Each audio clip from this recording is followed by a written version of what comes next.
Kemampuan numerasi bukan hanya sekedar keterampilan menyelesaikan perhitungan angka di atas kertas saja. Peserta didik perlu belajar menggunakan penalaran dan proses pemecahan masalah matematika untuk mendukung mereka menyelesaikan masalah nyata di keseharian, termasuk memprediksi hingga membuat persiapan untuk masa depan yang lebih baik.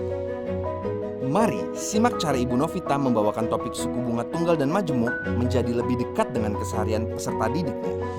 Halo, selamat pagi semuanya.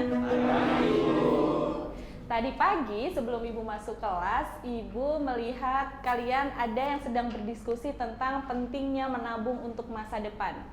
Ibu jadi penasaran nih, siapa di antara kalian yang sudah punya tabungan sendiri? Bukan tabungan orang tua ya? Banyak juga ya? Oke, Febri? Katanya tabungan di bank itu jenisnya macam-macam ya Bu. Memang apa sih bedanya dan mana yang lebih menguntungkan? Menarik sekali pertanyaannya. Betul, tabungan di bank itu jenisnya macam-macam. Nah, itu yang akan kita bahas hari ini. Salah satunya adalah tabungan deposito. Ada yang pernah dengar apa itu tabungan deposito? Oke. Saya pernah sih beberapa kali ngedengar orang tua saya bahas tentang deposito. Tapi saya masih belum paham deposito itu apa. Bu, aku sering lihat di iklan kalau katanya bunga deposito itu lebih tinggi bunganya. Oke, menarik sekali. Nah, itu yang akan kita bahas hari ini. Bunga deposito lebih besar, benarkah gitu ya? Lalu jenis yang lainnya itu seperti apa? Nah, kita akan bahas hari ini. Nah, kita sebenarnya akan fokus pada dua tabungan, yaitu tabungan konvensional dan tabungan deposito. Apa itu tabungan konvensional dan apa itu tabungan deposito? Kita akan lihat pada video berikut ini. Di pertemuan sebelumnya, kamu sudah membahas tentang rumus suku bunga majemuk yang merupakan fungsi eksponensial, dan juga rumus suku bunga tunggal yang merupakan fungsi linier. Nah, di video kali ini kita akan membahas dua jenis tabungan yang cukup umum dikenal dan menggunakan perhitungan suku bunga majemuk dan suku bunga tunggal. Nah, sudah. Silahkan kalian diskusi.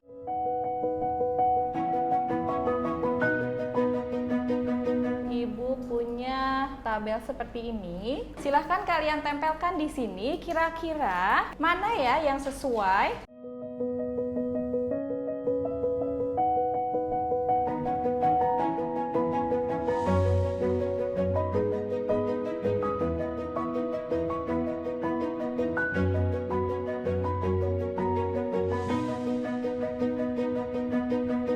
Mari kita lihat jawabannya.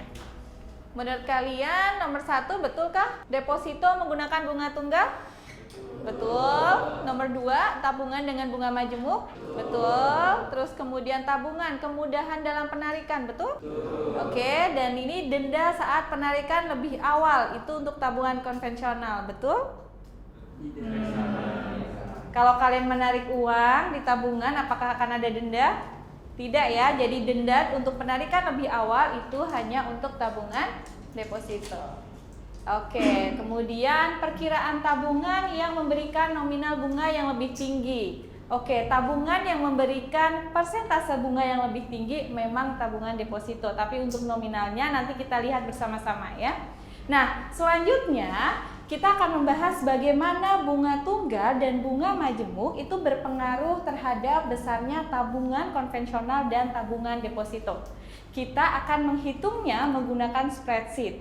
Kemudian setelahnya kita akan melihat, setelah kalian menghitung dengan spreadsheet, maka akan dihasilkan sebuah grafik seperti ini. Dan kita akan membandingkan grafiknya.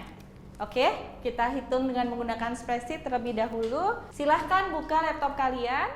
Seringkali peserta didik hafal rumus yang digunakan tanpa paham makna dan hubungan antara parameter dengan variabel di dalamnya. Aktivitas pembelajaran Bu Novita, tujuan utamanya adalah menafsirkan data. Ia memanfaatkan teknologi seperti spreadsheet sebagai alat bantu, sehingga peserta didik dapat berfokus untuk memahami makna dari setiap parameter dan variabel yang dimasukkan dalam rumus. Oke, ini dia kasusnya.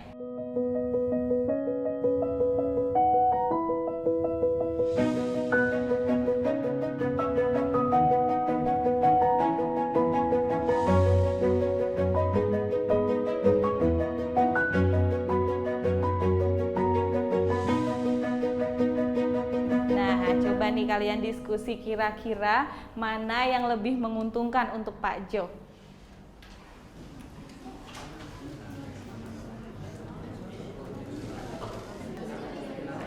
Oke, ada yang bisa menjawab? Kayaknya deposito, Bu, karena terlihat suku bunganya lebih tinggi. Tapi bukannya tabungan konvensional, Bu. Kan dia suku bunga majemuk. Jadi dia bilangannya dipangkat, jadi bukannya bakal lebih gede. Oke, nah kira-kira siapa yang benar ya? Ayo uji dugaan kalian dari Ayah dan juga Andra dengan menggunakan simulasi, dengan menggunakan spreadsheet.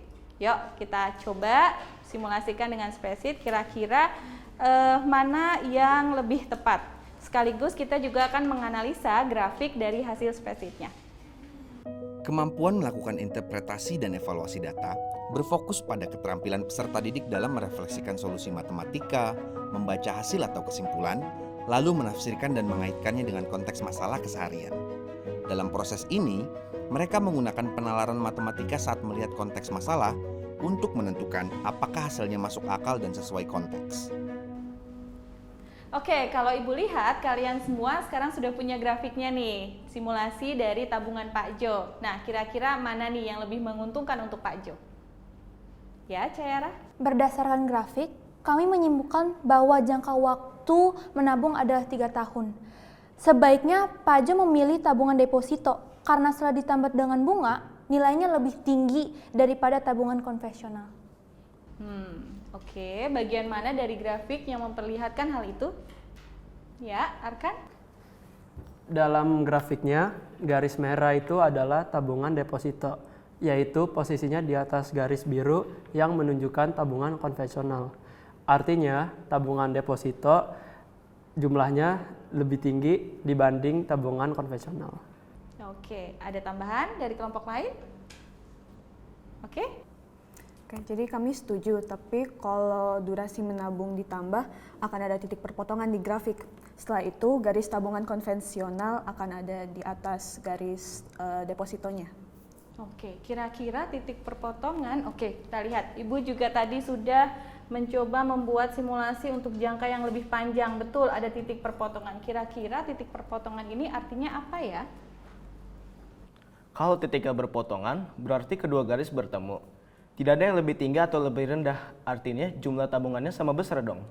Oke, tepat. Nah, sekarang coba perhatikan garis merah dan garis biru. Apa yang berbeda? Kalau diperhatikan baik-baik, garis deposito itu lurus, sedangkan garis tabungan konvensional itu sepertinya agak melengkung lebih curam, Bu. Oke, betul sekali.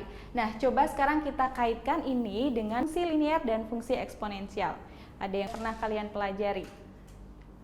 Jadi garis melengkung ini adalah fungsi eksponensial, makanya lebih lama durasi tabungannya, garis tabungan konvensional akan naik lebih cepat. Ya, Unaisa?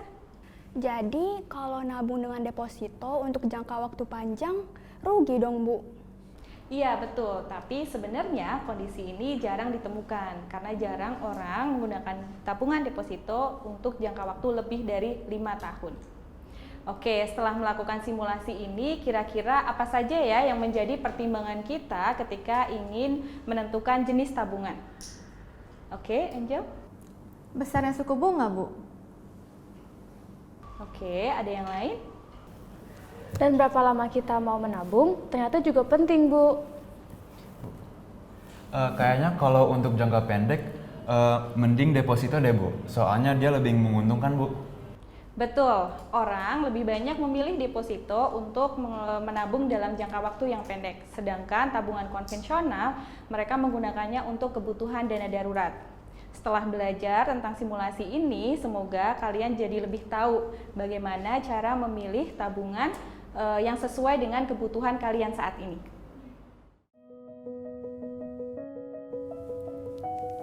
Proses numerasi tidak selesai dengan hanya memasukkan angka dalam rumus lalu menghitung untuk mendapatkan hasil akhir. Ajak peserta didik melakukan analisis dan penalaran lebih mendalam atas data dari hasil perhitungannya. Dengan membangun kemampuan menafsirkan dan mengevaluasi data, peserta didik diharapkan dapat mengevaluasi dan memiliki pertimbangan yang lebih baik saat mengambil keputusan.